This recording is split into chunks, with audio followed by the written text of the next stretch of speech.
अस्सलाम वालेकुम दोस्तों, नदीम अहमद हाजिर है अपने नए व्लॉग के साथ खट्टी मीठी बातों में। बड़ी धमाका खेज खबरें हैं जनाब। गद्दार पकड़े गए। जी हाँ, एमक्यूएम ने अपनी राब्ता कमेटी तोड़ दी और जनाब तमाम लोगों को निकाल दिया। सिर्फ 7 लोगों को रखा गया है जो काबिल एतबार है। और एडाक कमेटी बना दी गई है जिसके चेयरमैन जनाब खालिद मकबूल सिद्दीकी हैं। इस पर हम आपको गर्मा गर्म और ताज़ा खबरें देंगे। इसके बाद दूसरे नंबर पे पेशावर हाई कोर्ट का धमाका। जी हाँ, पेशावर हाई कोर्ट ने जो रिज़र्व सीटों की बंदरबाट हुई थी, पीटीआई या सुन्नी इत्तेहाद काउंसिल की सीटें जो दूसरी पार्टियों में तकसीम कर दी गई थी, उस पर स्टे ऑर्डर कर दिया है। और तीसरे नंबर पे जनाब जुल्फ़िकार अली भुट्टो को अदाती कत्ल जो हुआ था ज़िया-उल-हक के हाथों, वो जनाब उस पर फैसला कर दिया है 9 रुकनी बेंच ने सुप्रीम कोर्ट के। और मुत्तफ़क़ा फ़ैसला है कि साहब उनको फेयर ट्रायल का मौका नहीं दिया गया। इन अहम मौज़ूआत पे बात करने के अलावा हम दूसरी दीगर छोटी छोटी बातों पर भी आपसे बात करेंगे। तो अब हम सबसे पहले मैं आप लोगों से दरख्वास्त करूंगा कि प्लीज़ मेरे चैनल को जो है सब्सक्राइब कीजिए। अगर मेरी बातें पसंद आती हैं तो लाइक कीजिए, लेकिन कमेंट्स ज़रूर दीजिए। आपके कमेंट्स और आपकी राय से हम अपने आप को बेहतर करते हैं और अपने आप को जो है हमें मौका मिलता है अपनी इस्लाह करने का और नई बातें सोचने का। और उसके अलावा अगर आप उसको करते हैं बेल के बटन को क्लिक, तो उससे जो है आपको नोटिफिकेशन मिल जाएगा कि कब हमारा जो है वो ऑन एयर होता है व्लॉग। इसके अलावा अपने दोस्तों, अपने रिश्तेदारों, अपने अहबाब को ज़रूर मेरा इसका लिंक भेजिए मेरे चैनल का, ताकि वो भी जो है इसको सब्सक्राइब कर सकें और हमारी बातों से जो है वो बातों को सुन सकें। तो हम आगे चलते हैं तरतीब बाई तरतीब। सबसे पहले वो ही होना था जो हो गया। हमने कहा था ना कि गद्दार कौन है, और शुरू हो गई थी तहकीकात कि एमक्यूएम की ऑडियोज़ कौन लीक कर रहा है, जो राब्ता कमेटी के इजलास में बैठ के कौन रिकॉर्डिंग कर रहा है। और आज राब्ता कमेटी को तोड़ दिया गया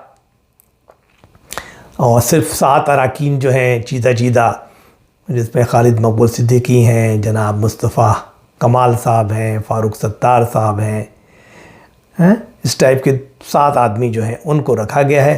बाकी लोगों की छुट्टी। टन टन टन टन टन टारा। अब उनकी तहकीकात होंगी कि भैया कौन इनमें से गद्दार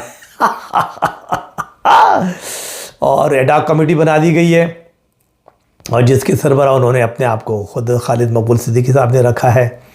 और उन्होंने कहा है कि अब आहिस्ता आहिस्ता तहकीकात करके काली भेड़ों को निकाल के फिर तमाम टाउन्स के और सेक्टर्स के और डिफरेंट इलाके के लोगों को शामिल किया जाएगा। बहुत ही धमाका खेज़ न्यूज़।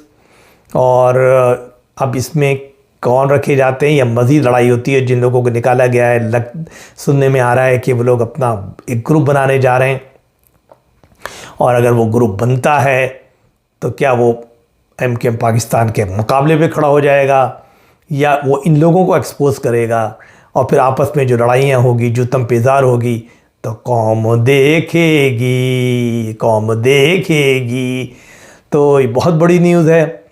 अभी मेरा राब्ता दूसरे ग्रुप से नहीं हुआ है, जैसे ही होगा हम बताएंगे कि वो क्या करने जा रहे हैं। लेकिन बहरहाल सुनने में यही आया कि वो इस ग्रुप के ख़िलाफ़, जो कि है खालिद मकबूल सिद्दीकी की बज़ाहिर क़यादत में, लेकिन डोरें तो कहीं और से हिल रही हैं, और मुस्तफ़ा कमाल वगैरह के ख़िलाफ़ वो टकराने के लिए तैयार हैं और खड़ा होने के लिए तैयार हैं।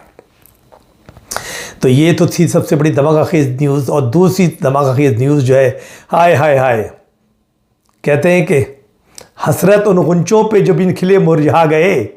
जी हाँ, जो बंदरबाट हुई थी जो लोगों को पीटीआई की और या सुन्नी इत्तेहाद काउंसिल के जो मेंबरान थे उनको जनाब जो है उनकी सीटें जो रिज़र्व सीट थी ख़वातीन की और अक़लियतों की वो बांट दी गई थी लोगों के अंदर दूसरी पार्टियों में, उन पे स्टे ऑर्डर आ गया। जी हाँ, हैं कहते हैं कि यार अब ये बातें भी बड़ी अजीब व गरीब है ना कि हर सूबे के अलग हो गए। सिंध हाई कोर्ट से पीपल्स पार्टी फैसला लेती है, लाहौर हाई कोर्ट से जो है नवाज लीग पिया पहले इमरान लेता था, और पेशावर से जनाब उनकी हुकूमत है तो वो ले रहे हैं फैसले। अल्लाह अल्लाह खैर सल्ला खैर। बारह उन्होंने पेशावर हाई कोर्ट के 2 रुकनी बेंच ने जो है ना आज ही मतलब कल ही के दिन पटिशन दायर हुई, कल ही के दिन उन्होंने जो है ना उसको सुना, कल ही उन्होंने फैसला कर दिया। और इवन नेशनल असेंबली के स्पीकर को भी ऑर्डर कर दिया कि आप इन नए लोगों से अरकान से हल्फ ना लें। हाय हाय हाय, देखिए साहब, तो अब देखिए क्या होता है। बहुत ही दिलचस्प मरहला, क्योंकि अल्टीमेटली लगता है कि ये असल में जो टसल है ना जो हम बता देते हैं आपको, वो ये है कि पीटीआई ये चाहती है कि ये लोग हल्फ ना उठाएं और उसकी वजह से कोरम पूरा ना हो नेशनल असेंबली का, सूबाई असम्बलियों का, और उसकी वजह से सदारती इंतखाब जो है वो लटक जाए क्योंकि कोरम पूरा नहीं होगा, सदारती इंतखाब नहीं हो सकता। इसलिए इन लोगों ने जल्दी जल्दी करके वो बांट ली थी सीटें ताकि कोरम हो जाए, सदारती इंतखाब जो कि 9 तारीख होने वाला हो जाए। लेकिन ज़ाहिर है कि इनके अपने भी हैं, तो इन लोगों ने जाके पेशावर से अपना काम करा लिया। पहले भी बल्ले का निशान का आपको याद हो, वो भी पेशावर हाई कोर्ट ने जो है ना फौरी तौर पे चीफ इलेक्शन कमीशन का फैसला जो है वो कॉल अदम करार देकर दे दिया था और कहा था कि नहीं बल्ले का निशान रहेगा पीटीआई के बाद में काजी फायद ईसा साहब बीच में आना पड़ा था। अब वही कहानी आ गई, अब ये जाएगा सुप्रीम कोर्ट में चैलेंज होगा। अभी तो खैर उन्होंने हियरिंग रखी है आज की, जिसके अंदर दोबारा इसको सुना जाएगा। सबको नोटिस जारी किए गए हैं, 6 सवालात उन्होंने बनाए हैं जो कि जवाबात मांगे। जो सबसे बड़ा इसके अंदर जो ना मसला लकूना, अब वो जो मैंने पहले भी बताया था, वो ये है कि सीटें चलो आपने उनको नहीं दी, जो भी टेक्निकल वजूहात हैं पीटीआई वगैरह के जो हिमायत याफ्ता ग्रुप है, लेकिन क्या आप उनकी सीटें दूसरों को बांट सकते हैं?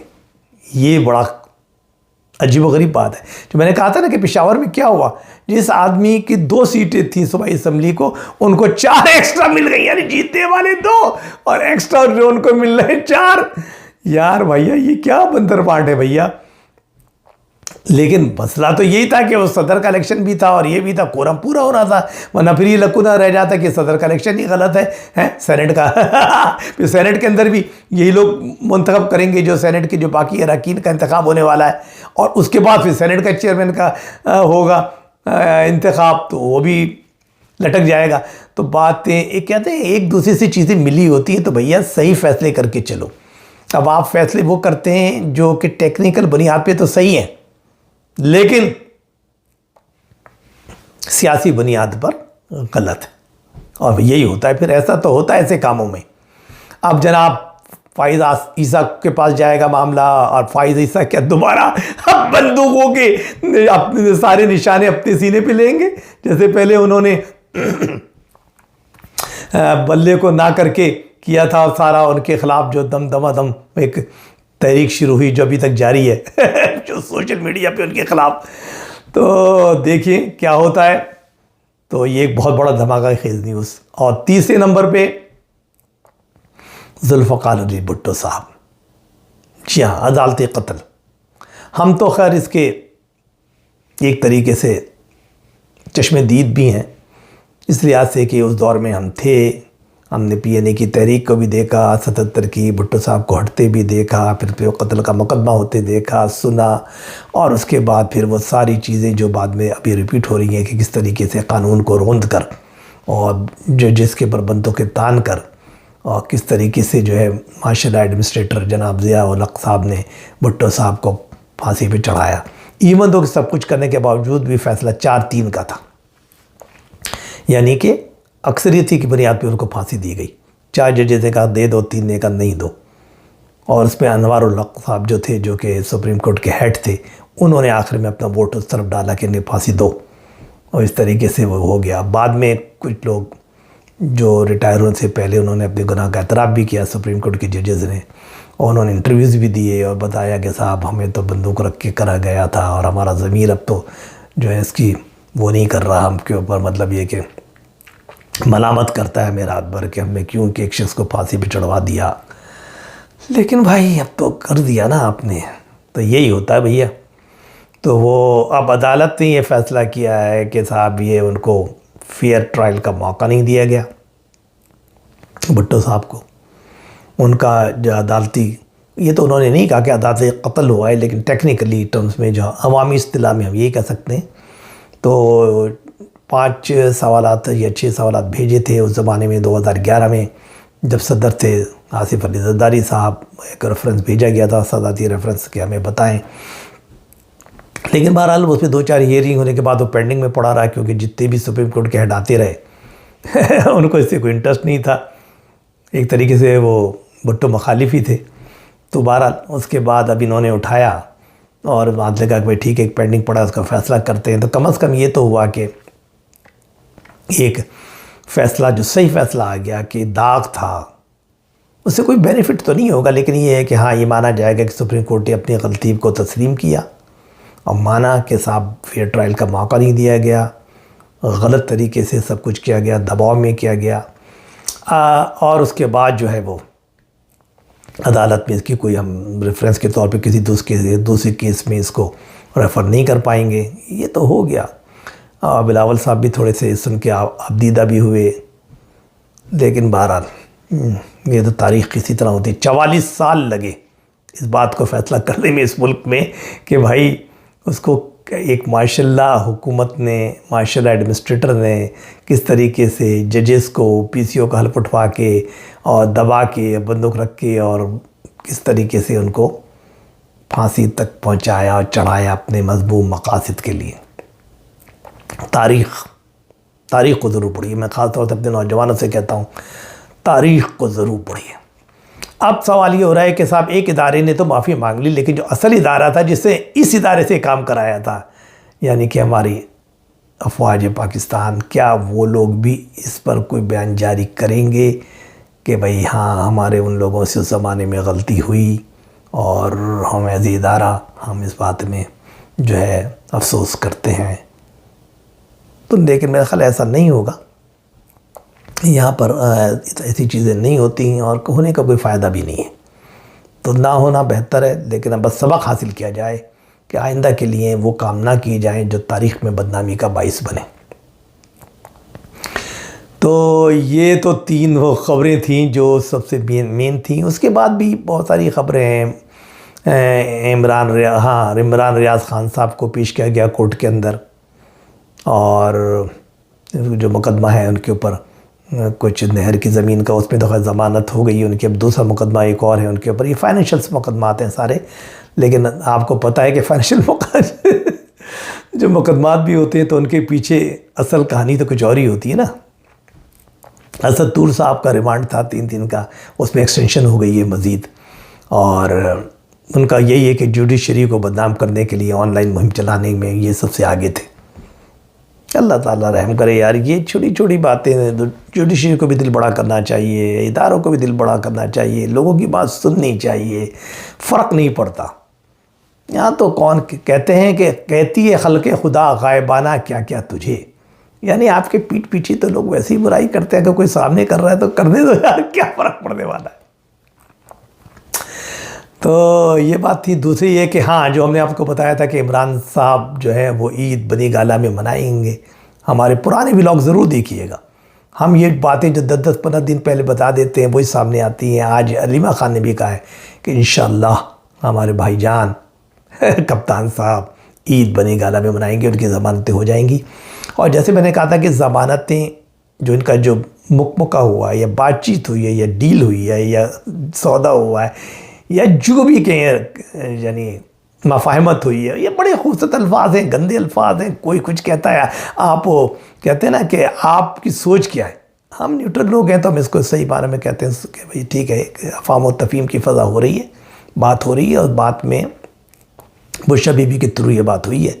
तो सब चीज़ लोग भी बाहर आ रहे हैं, इनको भी ज़मानतें वगैरह दे के बनी गाला तक महदूद कर दिया जाएगा और मुकदमे इनसे कहा गया कि आप लड़ते रहिए और आहिस्ता आहिस्ता हम उस पर हल्कात रखेंगे, ज़मानतें आपकी होने देंगे, उनमें रखना नहीं डालेंगे, नए केसेस स्लो कर देंगे, ये कर देंगे, मामला चलता रहेगा। होले होले अब 3 साल 5 साल आप थोड़ा पीछे रह लें, बस ये आपके साथ ही शोरों होगा करते रहें और हमारे तरफ उंगलियां ना उठाएं। बाकी आप जो भी करें, सियासतदानों पे उंगली उठाएं, हुक्मरान इत्तेहाद पर उठाएं, तो ये करें। और वही सामने आ रहा है, क्योंकि अब 2 मुकदमात जो हैं, एक तो वो लंदन वाला 160 मिलियन पाउंड वगैरह का जो है मलिक रियाज वाला, वो भी है कि ज़मानत की तरफ जा रहा है। और ये वो खैर ज़मानत की तरफ तो खैर नहीं जा रहा, उस पर तो फैसला ही नहीं हुआ। वो जो साइफ़र वाला केस ज़मानत की तरफ जा रहा है, और ये वाला जो है तोशाखाना वाला ज़मानत की तरफ जा रहा है। और गैर शरई निकाह या जो भी था निकाह उसके दौरान, मतलब इद्दत के दिन पूरे ना होने के से पहले, तो उसके भी वो भी ज़मानत की तरफ जा रहा है। अनकरीब ये ज़मानतें तो आपको हफ्ते में नज़र 1 वीक में नज़र आ जाएंगी। तो 3-4 ही ज़मानतें हो जाएंगी, 1-2 में और हो जाएगा, उसके ऊपर सज़ा सिलो हो जाएगी।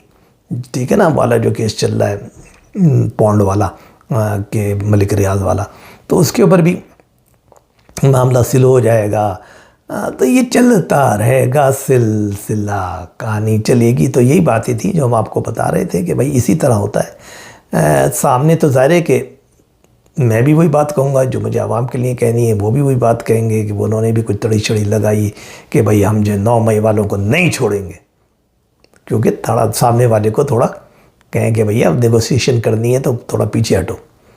तो ये भी थोड़ा अपना लगाते हैं कि भाई चलो कुछ करते हैं। तो वो अपने धुआंधार तकारीर और ये और वो और जलसे जुलूस धांधली के नारे और उसके ख़िलाफ़ ये इंटरनेशनल प्रेशर ये वो। हाँ, अमेरिका वालों ने भी जैसे कहा है कि भाई हम नई हुकूमत को मुबारकबाद भी देते हैं, लेकिन साथ उनसे दरख्वास्त भी करते हैं कि वो जो बेकायदगियाँ इर्रेगुलरिटीज़ जो हुई हैं इलेक्शन के दौरान, उन पे वो तहकीकात करें। तो इस तरह इंटरनेशनल प्रेशर भी डलवाया जाता है, IMF से भी डलवाया जाता है। ये अपने कार्ड्स खेलते हैं, वो करते हैं, लेकिन बातें चलती रहती हैं। ये कार्ड्स वगैरह जो खेले जाते हैं ना, इसे क्या कहते हैं हम, तड़ियाँ हैं। लेकिन offence is the best defence. जब आप ऑफेंसिव होते हैं तो दूसरे पे जो है ना, फिर आप एक्चुअली से बेहतरीन डिफेंस मिलता है आपको, क्योंकि फिर नेगोशिएटर भी आपसे थोड़ा सा दब के बात करता है। इस तरह दूसरा जब आप पे जो है ना ऑफेंसिव होकर आता है, आप भी थोड़ा पीछे हटते हैं। तो एक दूसरे को पीछे हटाने के लिए, ताकि नेगोशिएशन जो है वो बिल्कुल विन टू विन, क्या कहते हैं, विन विन सिचुएशन पर आ जाए। तो वो बातें चल रही हैं और आने वाले दिन आपको और आते रहेंगे। हमारा काम पेशगी बताना होता है, जब हम आपको बता देते हैं। तो सही है, ठीक है सर, जब तक के लिए मुझे इजाज़त दीजिए। इंशाअल्लाह फिर आपसे बात होगी। दुआ में याद रखिएगा। अल्लाह हाफिज़।